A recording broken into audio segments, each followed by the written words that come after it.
Dito sa Papa Dudut Stories, ikaw ay hindi nag-iisa.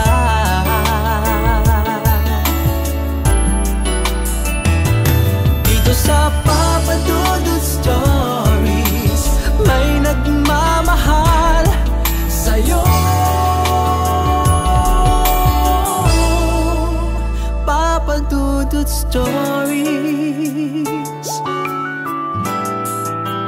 Papa Dudut Stories,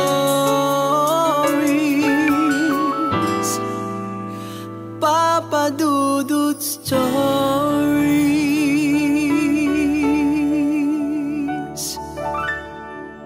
Sa oras ng pagsubok at kamalasan ay madalas nating naitatanong sa Diyos kung bakit nangyayari ang mga masasamang bagay sa mga mabubuting tao. Madaling maging tao ngunit mahirap magpakatao. Dear Papa Dudut, magandang araw po sa inyong lahat na ating mga kabarangay. Nawa ay kayo pong lahat ay malusog at matiwasay sa mga panahong ito. Ako po si Van G, 64 years old at nakatira sa probinsya ng Cavite. Ang kasama ko na lamang po sa buhay sa mga araw na ito ay ang aking butihing asawang si Elvis at ang aming pinakamamahal na apong si Buboy, 11 taong gulang. Marahil ay nagtataka po kayo kung nasaan ang aming anak na siyang magulang ni Buboy at kung bakit naiwan sa amin ang bata. Masalimuot po kasi ang naging sitwasyon, Papa Dudut. Ang nangyayari po kasi ay iniwan sa amin ang aming nag-iisang anak na lalaki na itatago ko na lamang po sa pangalang Ronald si Buboy matapos nitong magkaroon ng nobya na pamilyado na naging sanhi rin ng paghiwalay nila ng nanay ni Buboy. Samantalang ang nanay naman po ni Buboy ay 5 taon na ring pumanaw habang nagtatrabaho ito bilang domestic helper sa Middle East. Nagkakilala po kasi si Ronald at ang bago niyang kinakasama sa pinapasukan nitong trabaho.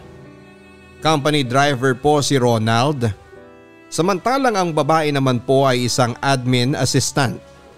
Medyo nakakaramdam na po kami ng asawa kong si Elvis na nangangaliwa si Ronald. Kaya naman hindi na rin kami nakatiis at kinausap ito ng personal tungkol dito. At sa gulat nga po namin ay umamin ito at sinabi niya na makikipaghiwalay na siya sa asawa niya dahil hindi na niya ito mahal. Tumutol po kami ni Elvis sa desisyong yon ni Ronald. Lalo pat kasal at pamilyado ang babae. Hindi namin kailanman papayagan na manira ng pamilya ang sarili naming anak. Pero hindi na po namin napigilan si Ronald. At bukod sa nakipaghiwalay na nga po ito sa kanyang OFW na asawa, ay nagsimula na rin doon ang pagdistansya niya sa amin. At ang malala po maski kay Buboy ay dumistansya na rin siya. At tila nakalimutang may anak pa siya. Mula po nang umalis si Ronald sa bahay namin ay hindi na po siya nagpakitang muli. Nang mga unang buwan ay nakontak pa po namin siya kahit na papaano. At nagpapadala pa ng kaunting pera para kay Buboy. Pero matapos lang po ng ilang buwan ay naging padalang ng padalang ang pagsagot niya sa mga text o sa mga tawag namin. At kinalaunan ay hindi na nga rin po nagpapadala ng pera at tumigil na rin sa pag-contact sa amin. Sa makatuwid ay iniwan na po sa amin ni Ronald ang anak niyang si Buboy. At para na nga pong nakalimutan na may anak pa siya. Pero sa totoo lang, Papa Dudut, ay hindi na po namin nakitang umiyak si Buboy sa pag-iwan ng ama niya sa kanya. Tama nga po si Ronald, malayo ang mismong anak niya sa kanya. Kaya siguro'y parang estranghero na lamang ang turing din ito sa tatay niya. Mula po kasi nag-abroad ang asawa ni Ronald ay tila nagbuhay binata na rin ang anak namin. Bata pa po kasi yon ay may pagkapabling na at maraming mga babae. At nung nabuntis niya nga po ang nanay ni Buboy ay parang napilitan din siyang maging ama rito. Kaya maski sa responsibilidad ay nanay na ni Buboy ang umako sa lahat. Kaya naman po dahil na rin siguro para makabawi ng kahit na papaano sa mga kasalanan ng anak namin sa mag-ina niya, ay sinubukan namin ni Elvis na maging mabuti at mapagkalingang lolo at lola sa bata. Nang tumagal ay nasanay na rin po kami na wala si Ronald sa aming pamilya. Nasanay na rin po kami na kaming tatlo lamang sa buhay. Si Elvis, ako at ang apo naming si Buboy. Malaki din pong kawalan sa totoo lang sa usaping pinansyal ng pumanaw ang nanay ni Buboy na OFW. Noong nasa Middle East pa po kasi ito ay nakapagpapadala ito ng 10,000 buwan-buwan para lamang sa mga panggastos at sa pagpapaaral kay Buboy. Kaya na-enroll pa namin sa maliit na pribadong eskwelahan ng bata. Kaya nang pumanaw po ang nanay ni Buboy ay namroblema po kami ng husto kung paano namin itatawid ni Elvis ang pag-aaral ni Buboy. Lalo pat fishbowl vendor lamang ang asawa ko. At ako naman po ay nagtitinda lang ng banana Q at iba pang mga kakanin. Hanggat maaari, Papa Dudut, ay ayaw din po sana naming ilipat ang bata sa public school dahil alam naming mas matututukan ito ng mga guro sa kanyang pag-aaral dahil iilan lang silang estudyante sa kanilang klase. Matalinong bata po kasi si Buboy, Papa Dudut. Sa totoo lang ay nagmana nga po ito sa nanay niya na matalino rin. Pero dahil sa kahirapan ng buhay at dahil hindi nakatapos ng high school ay nag-OFW na lamang po para maging kasambahay. Ayaw po namin na masayang lang din ang talino ng bata. Kaya't humana po kami ng paraang mag-asawa para makapagpatuloy si Buboy ng kanyang pag-aaral sa pribadong paaralan. Kung saan-saan po kami lumapit at sa awa po ng Diyos ay pinalad naman po kami na makakita ng isang organisasyon na nakapagbigay ng scholarship kay Buboy hanggang sa high school. Nang pumalo po ang taong 2020 at nagkaroon nitong pandemya ay nahirapan din po kami ng husto sa aming kabuhayan, Papa Dudut. Ang asawa ko po ay hindi makalabas para magtinda ng fishball. Lalo pat hindi naman po talaga sa amin ang mga gamit at supply dahil tauhan lang naman po ang asawa ko ng isang negosyante. Kaya talagang umasa lamang po kami sa kaunti naming naipon at sa ayuda sa loob ng ilang linggo. At nang tumagal na ay sa pagbabanana Q ko na lamang po kami umasa. Na hindi rin naman po naging kalakasan ng benta dahil kapos din ang aming mga kapitbahay. Ngunit ang naging malaking pagsubok po talaga sa amin ay ang pag-iisip kung paanong hindi titigil si Buboy sa pag-aaral. At dahil po kasi sa pribado itong paaralan nag-aaral ay tuloy pa rin ang kanilang pasok sa distance learning. At dahil din po dito ay kailangan din ng computer o tablet para maka-attend ng mga klase si Buboy online. Bagay na wala po kami, Papa Dudut, sapagkat simulat sa pool ay sa computer shop lamang po at sa library ng eskwelahan ni na Buboy ito nagre-research at nagpiprint ng mga assignment. Sinubukan din po namin na lumapit sa organisasyon na nagbigay ng scholarship kay Buboy. Pero kapos din sila sa budget dahil lahat ay naapektuhan ng pandemya. At ang dami rin sa kanilang humingi ng tulong. Ang nabigay lang po nila ay ilang internet load cards na pantulong sa pag-online learning ni Buboy. Kinausap ko po ang aming kapitbahay na si Melba na nagsimula na rin po ng online selling ilang linggo matapos magsimula ang lockdown. May edad na rin po ang kapitbahay naming si Melba kaya wala rin po siyang alam masyado sa internet noong simula. Ang anak niya po ang palaging mahilig sa internet dahil naglalaro sa cellphone. At noong nagkaroon na nga po ng pandemic ay nagkaroon din naman ng silbi ang pagkababad ng anak niya sa internet dahil naturuan siya kung paano magbenta sa online. Dati pong nagtatrabaho bilang janitress si Melba sa isang restaurant. Pero dahil nagtanggala ng mga empleyado ang restaurant noong nagkaroon ng pandemya, ay nag-reselling na lamang po siya ng longganisa at ibang mga ulam. At sa awa nga po ng Diyos, Papa Dudut, ay parang mas umangat-angat pa ang estado ng buhay nila kumpara sa dati dahil naging malakas po ang kanyang pagbebenta. Dahil mahigpit na ipinagbabawal pa rin po sa aming barangay ang lumabas at bumisita sa ibang bahay, ay naging primerang komunikasyon po namin ni Melba ay text at tawag. Tinawagan po siya at sinabi na naghahanap kami ng murang tablet na maaaring magamit ni Buboy sa kanyang online class. Sabi ko ay kahit na second hand lang basta maayos pa't gumagana. At ang budget na binigay ko, laking pasasalamat po namin sa Diyos sa kabaitang ginawa ng kapitbahay naming si Melba.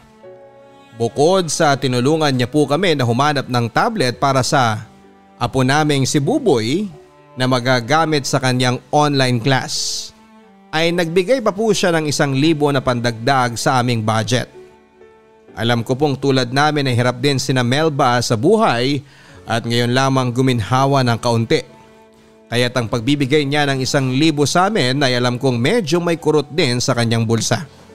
Kaya naman gano'n na lamang ang aming pasasalamat sa kanyang kabutihan at sa kabutihan ng may kapal. Agad po naming chinek ang mga impormasyon ng mga binigay ni Melba na mga nagbebenta ng tablet online. Mga 6 po siguro yon. May mga second hand at merong mga brand new. Dahil na nga rin po sa abiso ni Melba na bumili na ng bago at hindi second hand ay napagpasyahan po namin na kontakin ang 2 nagbebenta ng brand new na tablet. Ang una po namin kinontak ay sinabihan kami na naubusan na raw sila ng stock. Kaya't ang kinontak na lang po namin ay yung isa na mas mahal ng kaunti ang presyo. At agad naman po itong nag-reply sa amin at binigay ang instructions kung paano namin mababayaran ang makukuha na tablet. Ayon po sa nakapost sa online ay nasa Cavite rin ang nagbebenta ng tablet, Papa Dudut. Kaya ang una naming napagkasunduan ay magkikita sila ng asawa kong si Elvis para magkaliwaan na lamang at pagkuha ng tablet ay magbabayad. Pero ng araw na dapat po ay magkikita na sila ay biglang nag-text ang seller na masama raw po ang pakiramdam niya kaya ipinaurong po ang kanilang pagkikita. Pero kinabukasan din po, agad ay nag-text muli ang seller at sinabi na naubusan na rin siya ng stock dahil meron daw bumili sa kanya ng bulto at kinuha din kaagad. Kaya't ang naging susunod na usapan ay kumuha lang daw kami diretsyo sa supplier niya sa Ilocos at ipapadala na lang sa amin sa Cavite ang tablet. Magdagdag na lang daw kami ng kaunti para sa shipping ng gamit. Nag-iba na po ang kutob namin sa seller sa puntong yon, Papa Dudut. Kaya naman naisipan namin na i-cancel na lamang ang order namin at sa iba na lamang kumuha. Isa pa ay puro text lang kami nagkakausap. Pero nang sinabi po namin na ika-cancel na namin ang order ay bigla na po itong tumawag at sinabi na hindi niya po kami niloloko. At para nga daw po mas maging komportable kami ay ililibre na raw po niya ang shipping. Medyo gumaan na po ang pakiramdam namin sa puntong yon. Pero siniguro pa rin po ng aking asawa na si Elvis na hindi kami lolokohin lang. Kaya't nag-down payment lang po kami muna. At nang maipadala na ang tablet ay hihinga namin ng track number ang taong nagpadala. At chinek sa kumpanya kung meron nga ba talagang ipinadalang gamit. At nang makumpirma nga po namin na ipapadala na ang tablet ay saka na lang namin ito binayaran ng buo. Sinubukan pa pong habulin ni Elvis ang nag-deliver pero hindi na niya po ito naabutan. Nanlumo po kami ng husto matapos ng nangyari. At napaiyak na lang din po ako dahil sa panlolokong ginawa sa amin. Sobrang sama po ng loob ko, Papa Dudut. Matapos ng lahat ng aming hirap at perang pinagpawisan para lamang maibili ng tablet ang apo naming si Buboy para sa kanyang online class ay napunta lamang sa bato. Hindi ko po maintindihan kung paanong may mga taong naaatim ang gumawa ng masama sa panlilinlang ng kanilang kapwa, lalo pa sa mga mahihirap na kagaya namin. Kinontak po namin ang seller ng tablet at sinabi po nito na pinadala naman daw niya ang totoong tablet. Ang sabi niya ay baka pinalitan daw ng kumpanya na nag-deliver ng tablet.